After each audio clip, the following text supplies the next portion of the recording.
ರಾಜ್ಯದಲ್ಲಿ ಭಾರಿ ಮಳೆಗೆ ಅವಾಂತರ ಸೃಷ್ಟಿಯಾಗ್ತಿದೆ. ಭೂಕುಸಿತ ಪ್ರಕರಣಗಳ ಸಂಖ್ಯೆ ಸಹ ಜಾಸ್ತಿ ಆಗ್ತಾ ಇದೆ. 6 ವರ್ಷಗಳಲ್ಲಿ 1,500ಕ್ಕೂ ಹೆಚ್ಚು ಭೂಕುಸಿತ ಆಗಿರೋದು. ಭಾರಿ ಪ್ರಮಾಣದ ಭೂಕುಸಿತಕ್ಕೆ ಹಾಗಾದ್ರೆ ಕಾರಣ ಏನು ಅಂತಹ ಪ್ರಶ್ನೆ ಮೂಡುತ್ತೆ. ಭೂಕುಸಿತದಿಂದ ಈವರೆಗೂ ಸಾವನ್ನ ಅಪ್ಪಿದವರು ಎಷ್ಟು? ಭೂಕುಸಿತದ ಬಗ್ಗೆ ತಜ್ಞರು ಏನ್ ಹೇಳ್ತಾರೆ ಈ ನಿರಂತರವಾದಂತಹ ಭೂಕುಸಿತದ ಬಗ್ಗೆ?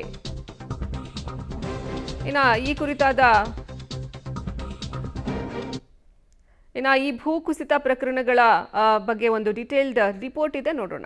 ಭೂಕುಸಿತ ಪ್ರಕರಣಗಳ ಸಂಖ್ಯೆಯಲ್ಲಿ ಹೆಚ್ಚಳ.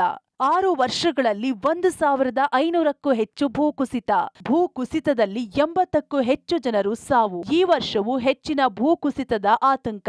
ಮಂಗಳೂರಿನ ಮಹಾಮಳೆಗೆ ಗುಡ್ಡ ಕುಸಿತವಾಗಿದ್ದು ಆತಂಕವನ್ನುಂಟು ಮಾಡಿದೆ. ರಾಜ್ಯದಲ್ಲಿ ಸಾವಿರಾರು ಭೂಕುಸಿತ ಪ್ರಕರಣಗಳಾಗಿದ್ದು 2009ರಿಂದ ಇಲ್ಲಿವರೆಗೂ 1,500 ಭೂಕುಸಿತಗಳಾಗಿವೆಯಂತೆ. ಇದರಿಂದ 80ರಿಂದ 85 ಜನ ಮೃತಪಟ್ಟಿದ್ದಾರೆ ಎನ್ನಲಾಗಿದೆ. ಪ್ರಮುಖ ಭೂಕುಸಿತ 2018ರಲ್ಲಿ ಕೇರಳ ಹಾಗೂ ಕೊಡಗಿನಲ್ಲಿ ಆಗಿದ್ದು 26 ಜನ ಸಾವನ್ನಪ್ಪಿದ್ರು. ಅದಕ್ಕಿಂತ ಮೊದಲು 2009ರಲ್ಲಿ ಉತ್ತರ ಕನ್ನಡ ಜಿಲ್ಲೆಯ ಕಡಬದ ಪ್ರದೇಶದಲ್ಲಿ 20 ಜನ ಮರಣ ಹೊಂದಿದ್ರು ಎನ್ನಲಾಗಿದೆ. 2019ರಲ್ಲಿ ನಡೆದ ಭೂಕುಸಿತದಲ್ಲಿ 10 ಜನ ಮೃತಪಟ್ಟಿದ್ರು ಅಂತ ಅಂದಾಜಿಸಲಾಗಿದೆ.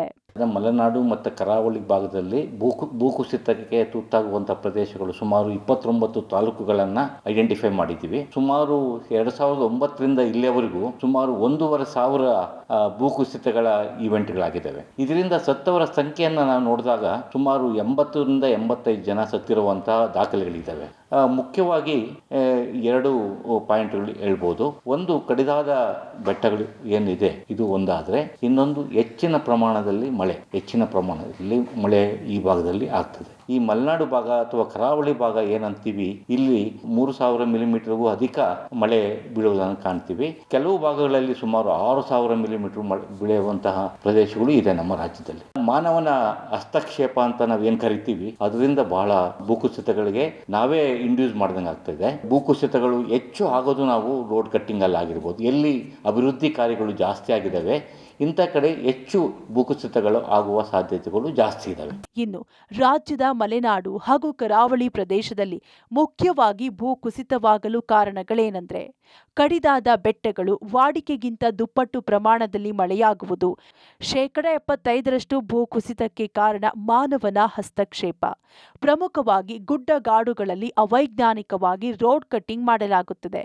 ಜೊತೆಗೆ ಹೋಮ್ ಸ್ಟೇಗಳಿಗೆ ಪಾಲಿಸಿ ರೂಪಿಸಬೇಕು ಅಂತಾರೆ ಭೂಶಾಸ್ತ್ರಜ್ಞರು. ಜೊತೆಗೆ 2019ರಲ್ಲಿ ಉತ್ತರ ಕನ್ನಡ ಭೂಕುಸಿತವಾದಾಗ ಯಡಿಯೂರಪ್ಪ ನೇತೃತ್ವದಲ್ಲಿ ಭೂಕುಸಿತ ತಡೆಗಟ್ಟಲು ತಂತ್ರಜ್ಞಾನ ತಂಡ ರಚಿಸಲಾಗಿತ್ತು.